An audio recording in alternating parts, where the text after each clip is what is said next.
Welcome to In 20XX. This series takes the listener, year by year, into the future. From 2040 to 2195. If you like emerging tech, ecotech, futurism, permaculture, apocalyptic survival scenarios, and disruptive science, sit back and enjoy short stories that showcase my research into how the future may play out.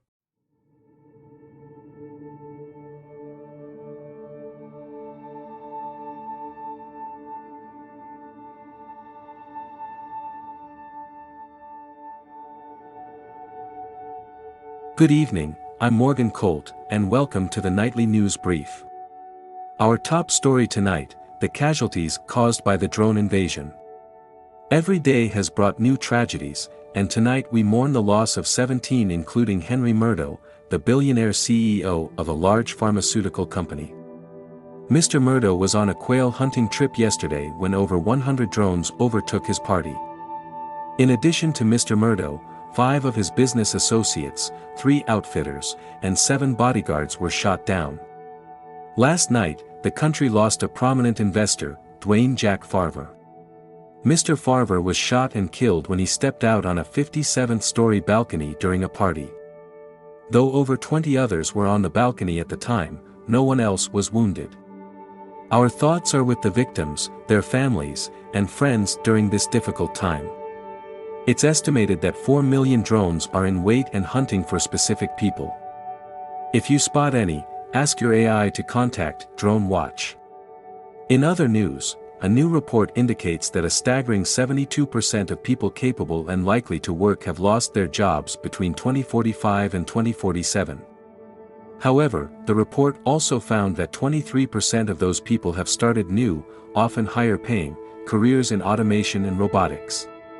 Many organizations are reaching out to help. Ask your AI about helping the unemployed. That's all for now. Thank you for joining us, and we'll see you again tomorrow night.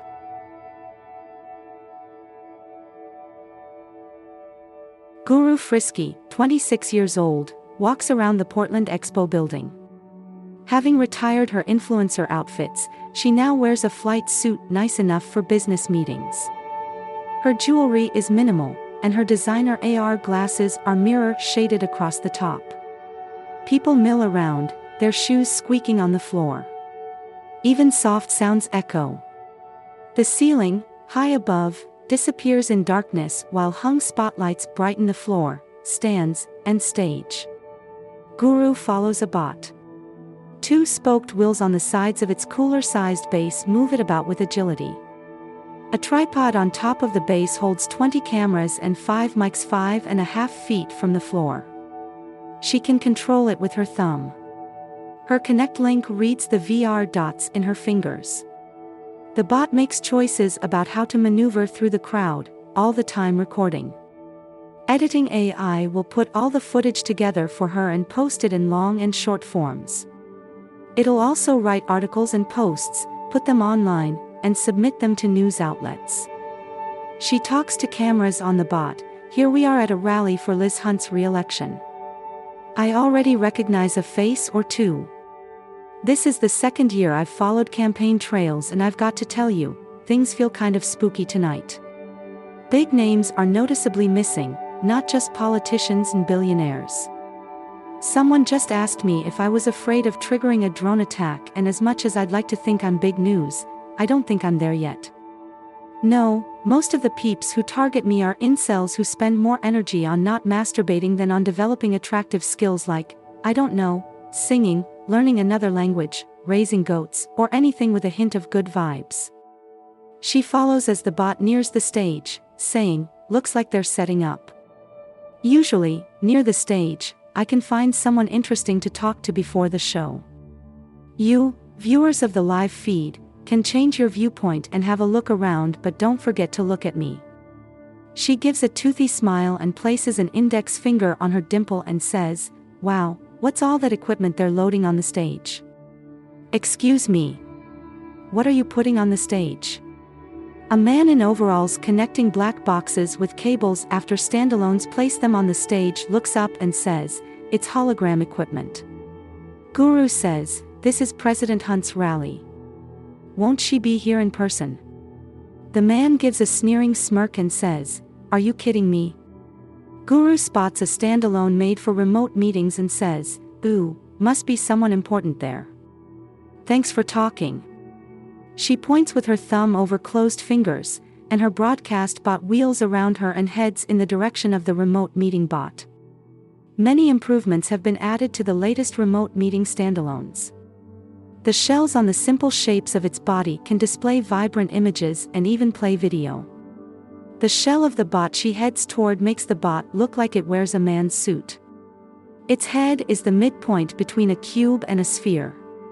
Each bulbous side shows a live feed of a man's head as it talks to a small femme smiling up at it. The robot moves its arms and adjusts its posture naturally. The movement is so convincing, the bot could be made of driftwood and people would still forget they weren't talking to a person. Guru says to the cameras, "That's Senator Turnkey. I can't help but feel a little sad that rallies are missing the people we're holding the rallies for. I know we'll get to see President Hunt as a hologram, and I'll have a chance to speak with Senator Turnkey as soon as the sweet little femme releases her claws from him. But rallies are for taking down that wall between politicians and people, if only for that short period of time before they get elected. Well, another element of life as we knew it falls to the wayside like roadkill." She rushes toward Turnkey as the small femme walks away. She says, "I'm next. Senator Turnkey, can I speak with you next?" Guru walks out on the stage of Late Night with Dwayne Middleton, bows to the audience, and walks over to a couch to sit near Dwayne. The show looks IRL, but Dwayne, Guru, and all his guests use avatars who appear in the VR space. They participate at the same time but at separate locations. A viewer needs to look hard to detect that the show is all 3D animated. VR dots in the participants' facial skin are read by Connect links to stream live expressions accurate to the nanometer. Dwayne rises and clasps hands with Guru, then they both sit. Dwayne says, "This is your first time on the show. You've gone from being an influencer to reporting on slander cases. You co-created the hit Slander Backfires." He lets his eyes pass over the audience as people clap and cheer, then says, "The movie touched a nerve with audiences. Is there a possibility of a Slander Backfires Part 2 coming out?" Guru nods as she waits for the applause to subside. She says, "Well, there's certainly enough material for a Part 2. You do know that most people who wear AR glasses, which is everyone, opt into encrypted live logging, so, not just slander, but all kinds of crime will play out very differently from now on. Also, have you heard of these child tracker chips?" Dwayne tilts his head, raises his eyebrows, and says, "No." The audience laughs. She says, "Like VR dots, tracker chips half the size of a grain of sand are injected under the skin and can be used to track the whereabouts of children even if their Connect links have been removed. The chips are federally approved to use any other nearby Connect link to convey the location of the child." She turns to the audience and makes a big gesture of nodding while they hoot and clap. Dwayne turns to the audience and makes an O shape with his mouth. He says, "Yes, in fact, my kids have the chips, and my oldest is 23. She says, "I'm not surprised. The tracker chips are being worn by adults too." He says, "Not just for kids anymore." The audience laughs and claps. She smiles and waits, then says, "You know, Dwayne, we may be witnessing the end of serial killer crimes. A kidnapper never knows where a chip has been hidden, and their own Connect link could lead police right to them." The applause reaches a peak. He says, "You've had many successes in your first years as a reporter. So, you never felt that your job was at risk of being taken over by robots?" She shakes her head and says, "There'll be investigative reporters as long as there are people. Curious people find things out that make them angry or excited, and they want to share them with the world." Dwayne presses his lips together and nods approvingly. He says, "Keep us hopeful. Well, Guru, what are your plans now? Any new leads we can look forward to? She looks down and says, I do have a hot new lead, but I can't say anything yet. He says, ah. She laughs and says, you'll just have to wait. In her hotel room, Guru sits leaning on the pillows on the bed. A phone icon appears, and she clicks on it. The hologram of a femme with long, straight hair and peach-colored lips appears in front of her. The femme says, Hi Guru, you wanted to talk. Guru leans forward and says, Hi Maxine. Yes, perfect time. I messaged because of something you said the other day. Maxine says, about what? Guru says, you said some people spend all their money in that game you helped create, Ruins of Firebend, and I asked if money was laundered in the game. Maxine laughs, oh yeah. Guru says, I've been looking into it. A financial journalist told me that money is leaving known financial services. If this game is being used for money laundering and a safe haven for nefarious fortunes, we may be looking at what's now bigger than any bank, in the form of its game coin. There's a reason money laundering has been dropping, or people think it has. People are using this game to do it. I've found comments on hacker sites that mention invisible banking. Maxine says, it's an intriguing idea, but I don't know if I can help you. There's a reason everyone says the game is unhackable. Besides being AI evolved, it's also very encrypted. Believe me, people have tried to hack it for 15 years. The game won't let anyone see what players have. You can't sniff out money, not even by looking at the code. Guru says, I think I can do it. Maxine's laugh sounds choked. She says, how? Guru says, I want to go in as a game character and do old-fashioned investigating. I want to be VR's first undercover investigative reporter. Maxine says, well, you'll want to learn to fight, in-game that is. Guru says, I wanted to go more the stealth route. Maxine says, that only works if you level up, and you'll need to know how to fight to do that. When she takes a tube to Augusta Resort in Montana, it feels like air travel, the cylinder shape of the cabin, regulated air pressure, and knowing great speed goes unfelt. Seating space is much better than plane seating. The tubes furnish a feeling of luxury long abandoned by airlines. It takes about as much time as a flight. It's too bad there aren't hypertubes all over. Besides the line that runs from Texas to California and up the coast, all the tubes are near the Canadian border. The other passengers look doped with cash. She hopes to see someone notable, but most seem like the newly wealthy, those who joined the robot retrofit wave. A guy across the aisle wears an imported, designer sports coat and cargo shorts.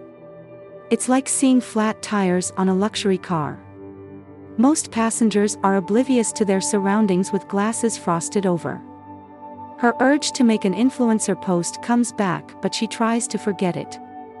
Her AI says, Guru, Vanity Fair wants an article on your guest appearance on The Tonight Show. She says, oh, write me a lighthearted article, an ironic article, and a reflective article.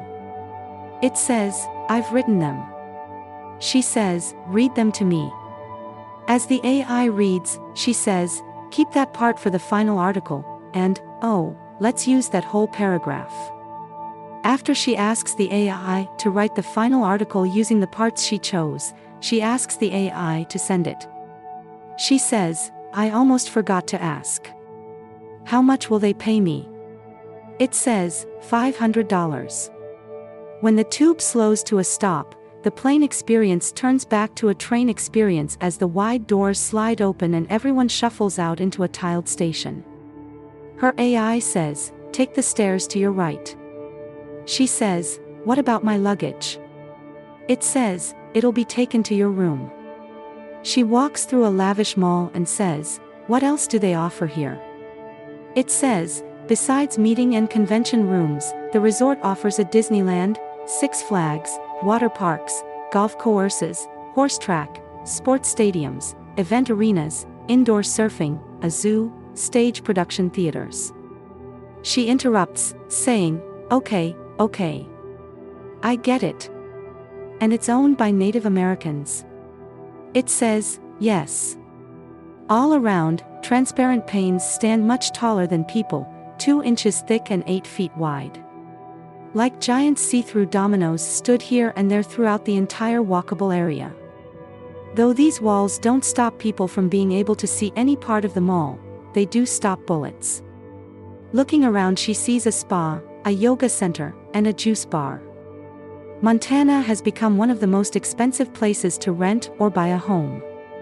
The only other place where housing prices are rising as quickly is Alaska. She says, "If my bags are going to my room, can you show me the rig now?"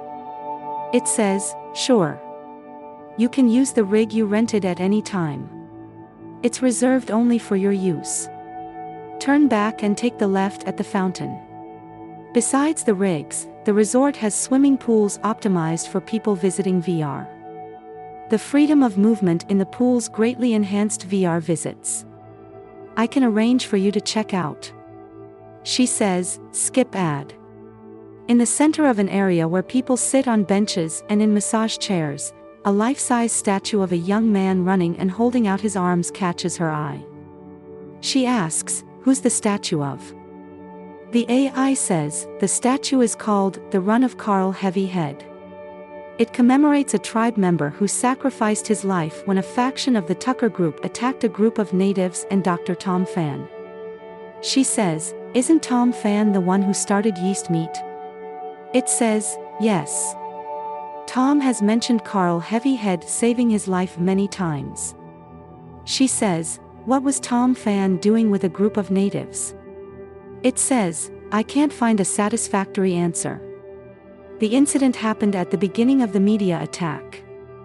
She turns down a hall so long, 2 moving walkways take people up and down it. The glass wall on the left looks over a barren landscape. An unformed thought tugs at her awareness. Most of Montana has some indicator of being owned. It may be a ridiculously large mansion on a mountainside or a private airfield. She says, "What's that barren land?" The AI says, "That's the reservation." She says, "Is this resort on reservation land?" It says, "No. The resort is right outside the reservation." She says, "But with land prices so high, why didn't they build the resort on their reservation?" It says, "The natives don't own the reservation. The land is lent to them.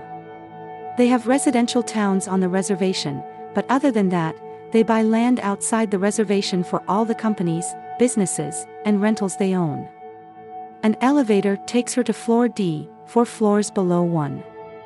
The door labeled Rig 10 recognizes her and she enters. The size of a large garage, it houses a machine that probably weighs as much as a truck. With robot arms cropping up from its base, it reminds her of a tree with branches reaching out in all directions. She says, "Can I try it?"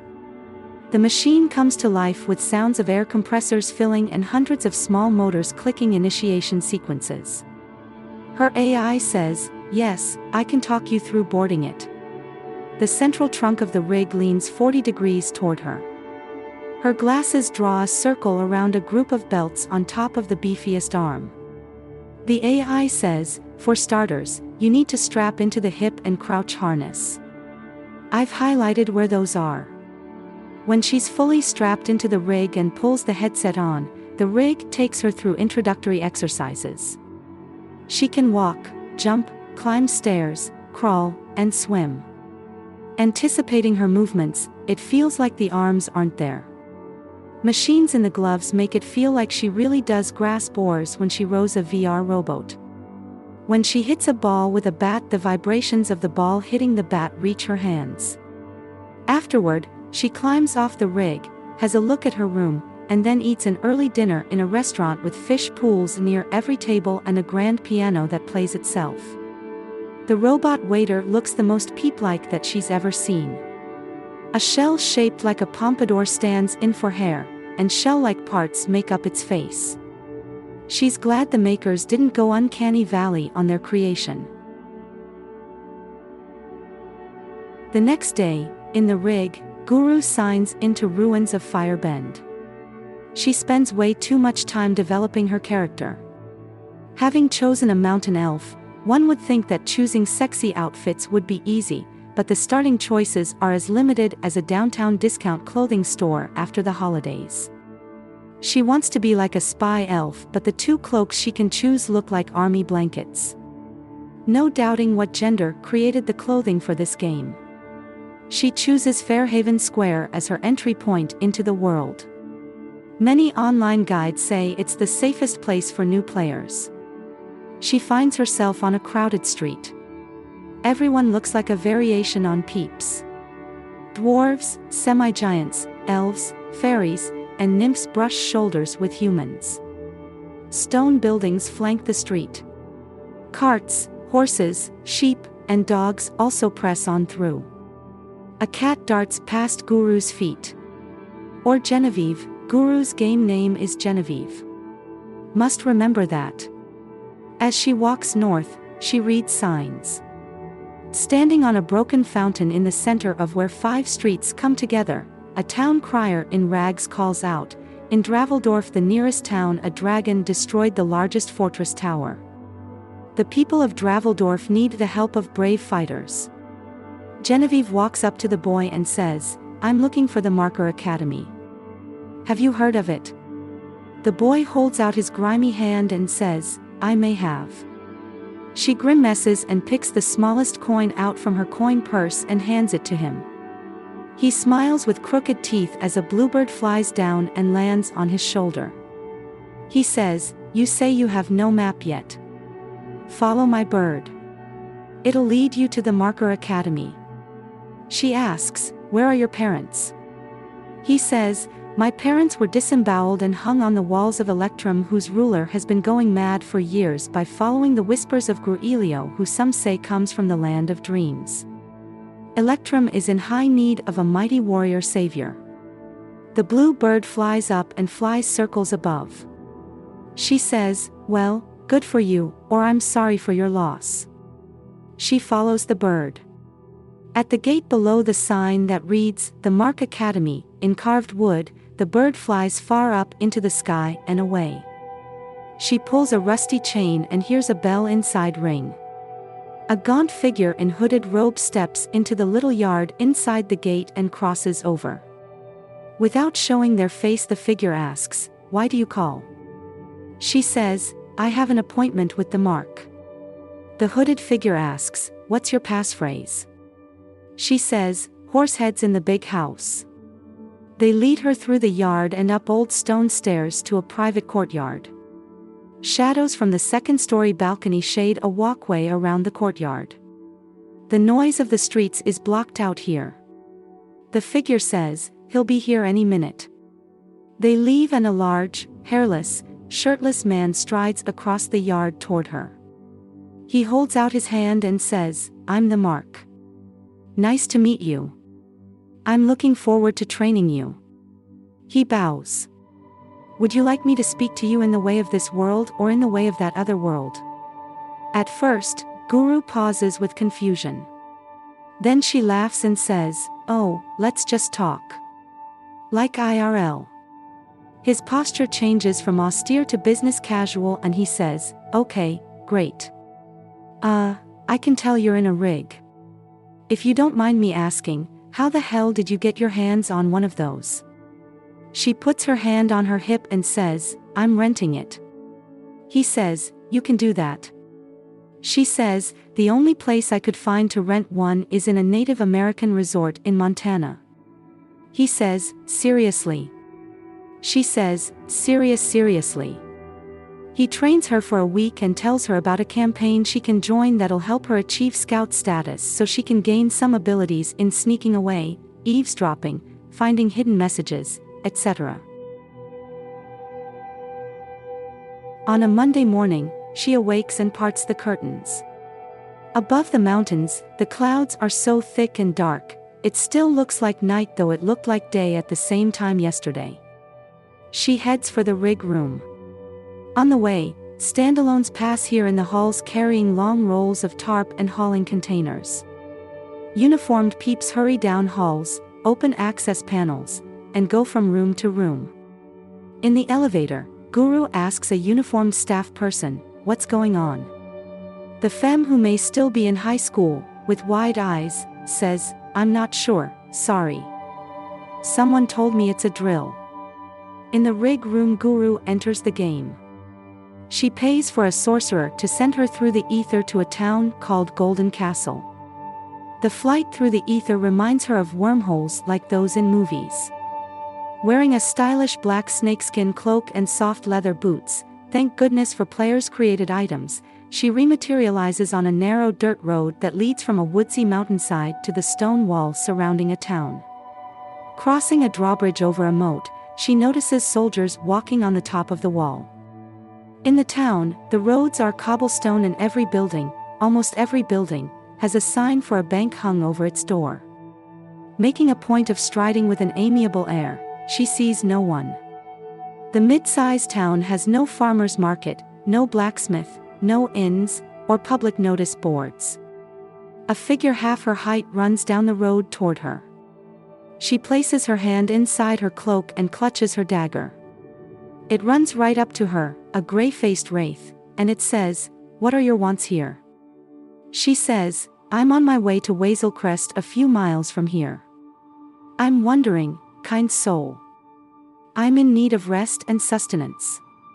Can you point me to the nearest inn?" The wraith steps back. It sways a little and looks at nothing. Perhaps it speaks with its peep controller to find out how to handle her. She feels cold and wet on her feet and looks down. The ground looks dry. Has she fallen victim to a spell so soon? The wet sensation travels up her feet and around her ankles. It soaks her socks. Wait, the rig can't make her feel wet. Just as the wraith lifts its stick of an arm to point down the road, she shouts, "Escape! Escape! Quit game!" She pulls her hands out of the rig gloves, tugs her headset off, and looks down. A pool of water fills the room. Oh shit, she could get electrocuted. She releases the straps on her arms, chest, and legs. The water rises to her shins. A siren cycles back and forth between high and lower pitches. When she releases her crotch strap, she falls and grabs hold of the robot arm that holds the left glove. She climbs out of the rig. When her shoes touch the floor, the water is above her waist. She calls out, "Help!" She had set her glasses in a chair in the corner, and now that chair floats upside down. Her feet slip as she wades toward the door. It sounds like a girder bridge tears apart outside. The water has reached her chest. She searches for the door handle, finds it underwater, and gives it a turn. The door bursts open, throwing her back. A wave of water comes into the room and splashes down on her. It pushes her back. Fully submerged and tumbling backward, she hits her head on a rig arm.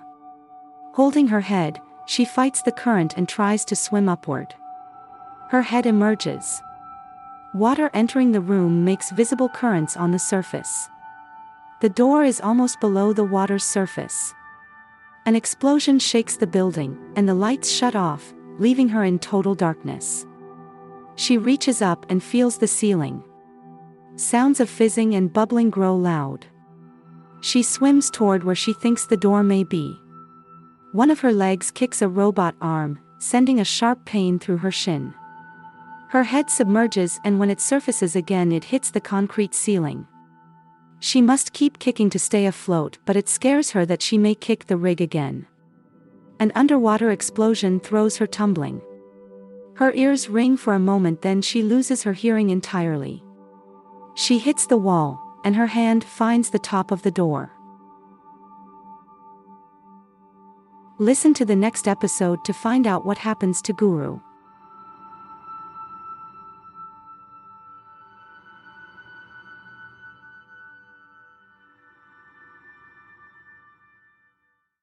Thank you for listening. I will never run ads on this podcast. Please take the time to rate, review, and subscribe so that more future-minded people can find this show. My landing page is n20xx.com. There, you can find the companion website to this podcast that includes an illustrated timeline and glossary.